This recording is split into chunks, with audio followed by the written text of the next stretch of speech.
फसाईच्या एका निर्णयाने देशातील मोठ्या मद्य ब्रँड्सवर प्रश्नचिन्ह उभं केलंय. Old Monk, Royal Challenge, Antiquity Blue याच ब्रँड्सवर विक्री बंदीची कारवाई करण्यात आली. नमस्कार, मी सई आणि तुम्ही पाहताय LDTV मराठी. देशातील मद्य उद्योगात मोठी खळबळ उडवणारी बातमी समोर आली.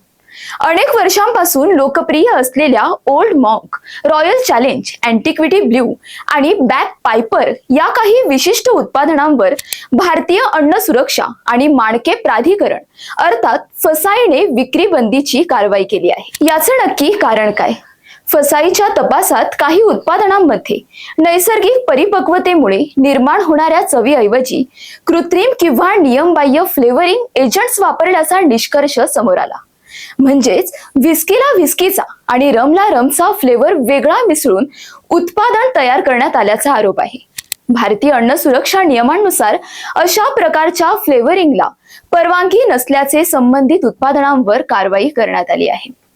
या कारवाईमध्ये मध्य प्रदेशात तयार होणाऱ्या युनायटेड स्पिरिट्सच्या रॉयल चॅलेंज आणि अँटिक्विटी ब्ल्यू तसेच इनब्रू बेवरेजेसच्या बॅक बायपर डिलक्स व्हिस्की आणि महाराष्ट्रात तयार होणाऱ्या ओल्ड मॉन्कच्या काही प्रकारांचा समावेश आहे.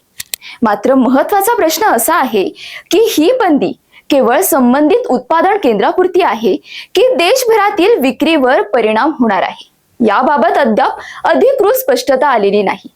राजकीय आणि धोरणात्मक दृष्टीने पाहिल्यास हा निर्णयही महत्त्वाचा ठरतो. अन्न आणि पेय उद्योगातील गुणवत्ता नियंत्रण अधिक कडक करण्याच्या दिशेने सरकारचे हे मोठे पाऊल मानले जात आहे. ग्राहकांच्या आरोग्याशी संबंधित नियमांची अंमलबजावणी आता अधिक कठोर होणार का? आणि यानंतर इतर मोठे ब्रँड्सही तपासाच्या कक्षेत येणार का? याकडे संपूर्ण उद्योगाचं लक्ष लागलंय. भारताचा मद्य उद्योग अब्जावधी डॉलर्सचा आहे. त्यामुळे एका निर्णयाचे परिणाम केवळ ग्राहकांवरच नव्हे तर संपूर्ण उद्योग आणि बाजारपेठेवरही होण्याची शक्यता व्यक्त केली जात आहे. या कारवाईबद्दल तुमचं मत काय? फसाईची ही मोहीम योग्य वाटते का?